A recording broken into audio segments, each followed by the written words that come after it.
जय हिंद दोस्तों। आज हम लोग मेनली क्लास 10th के बच्चों के लिए बायोलॉजी का चैप्टर जैव प्रक्रम लेके आए हुए हैं। आज के बाद से चैलेंज देते हैं कि आजीवन कभी दिक्कत नहीं होगा, और अगर जैसे दिक्कत होगा तो वीडियो देखना छोड़ दीजिए। जैव प्रक्रम क्लास 10th यानी कि ऑल बोर्ड में ही जैव प्रक्रम पढ़ना है, और इसका स्टडी करके हम आज वीडियो आए हैं और पूरा जुनून के साथ आज वीडियो को हम लोग बना रहे हैं। आप लोग को हड़बड़ाना नहीं है और वीडियो को देखना है और लाइक सब्सक्राइब, और आगे तो आप जानबे करते हैं कि क्या करना है। बाबू, जैव प्रक्रम की बात हम लोग करेंगे।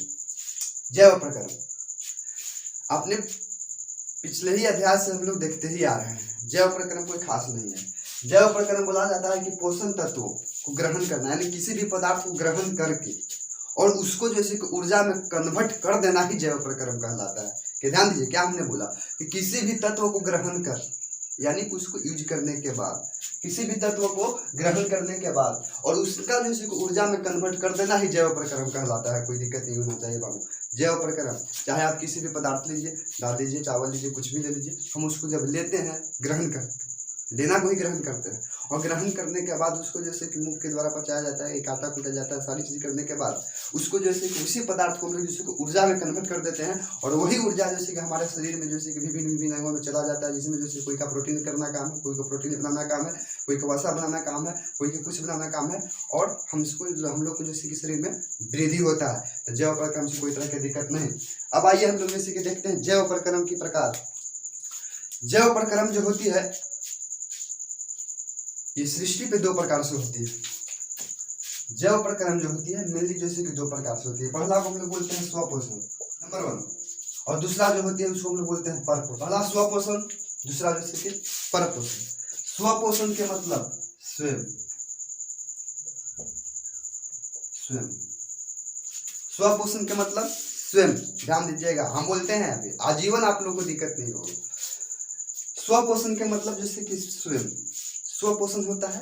वैसे जैसे कि हम लोग जैसे कि प्लांट बोल सकते हैं, वैसे जैसे कि जीव बोलेंगे जो अपना भोजन जैसे कि स्वयं ग्रहण स्वयं बनाता हो, किसी दूसरे जीव पर आधारित न हो, उस स्वपोषण के अंतर्गत आएगा। स्व के मतलब स्वयं, और पोषण के मतलब पोषण करना, यानी कि वृद्धि करना।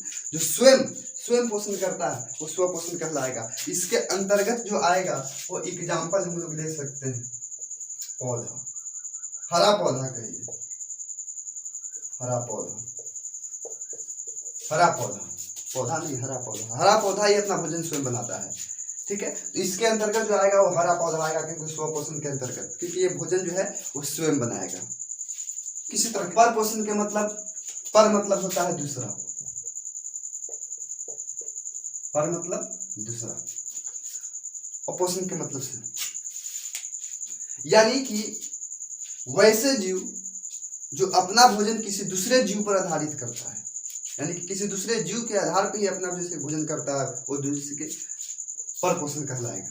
यानी कि हम लोग कह सकते हैं कि अपना भोजन के लिए किसी दूसरे जीव पर आधारित रहता है, वो जैसे कि पर पोषण कहलाता है। सुनिए सुनिए, ध्यान दीजिएगा। अपना भोजन के लिए किसी दूसरे जीव पर आधारित रहता है, अपना भोजन के लिए, अपना भोजन के लिए किसी दूसरे जीव पर आधारित रहता है, पर पोषण कहलाता है। ये क्या बोले, स्वपोषण, कि अपना भोजन स्वयं बनाता है, स्वपोषण कहलाता है। ये काम जैसे कि हरा पौधा करता है, किसके द्वारा भैया, तो प्रकाश संश्लेषण के द्वारा। किसके द्वारा, तो प्रकाश संश्लेषण के द्वारा। और ये परपोषण जो है वो अपना भोजन जो है वो किसी दूसरे जीव पर आधारित होकर काम करता है, परपोषण कहलाता है। इसका जैसे कि एग्जाम्पल जो हो सकता है और ढेरों सारा। ठीक है, जैसे हम लोग क्या चीज है, हम लोग क्या चीज है, मनुष्य एक दूसरे पर आधारित है। हम लोग स्वयं भोजन बना लेंगे नहीं, किसी प्लांट की हम लोग को आवश्यकता पड़ता है उसको लेने के लिए। तो प्लांट पे तो जीव है ना, तो दूसरे जीव पर हम आधारित हुए कि नहीं हुए, आधारित हम लोग। किसी भी प्रकार के जानवर है वो भी जैसे एक दूसरे पर आधारित है, स्वयं भोजन नहीं कर सकता है, उसको किसी भी प्रकार के हम लोग प्लांट देंगे, पदार्थ देंगे, तभी जैसे कोई अपना जीवन को यापन कर सकता है। तो ध्यान दीजिएगा, ये पर पोषण की एग्जाम्पल तो हम लोग दे सकते हैं, मनुष्य वगैरह हो सकता है, मनुष्य, जानवर, कवक, बैक्टीरिया, फंगे, ये सब इसके अंतर्गत आ जाएगा। तो कोई बात नहीं, ध्यान दीजिएगा। अब पर पोषण जो होती है वो 3 प्रकार हो जाती है। 3 प्रकार। पहला होती है शाकाहारी, उसके बाद होती है मांसाहारी, और उसके बाद होती है सर्वाहारी। शाकाहारी, मांसाहारी, सर्वाहारी।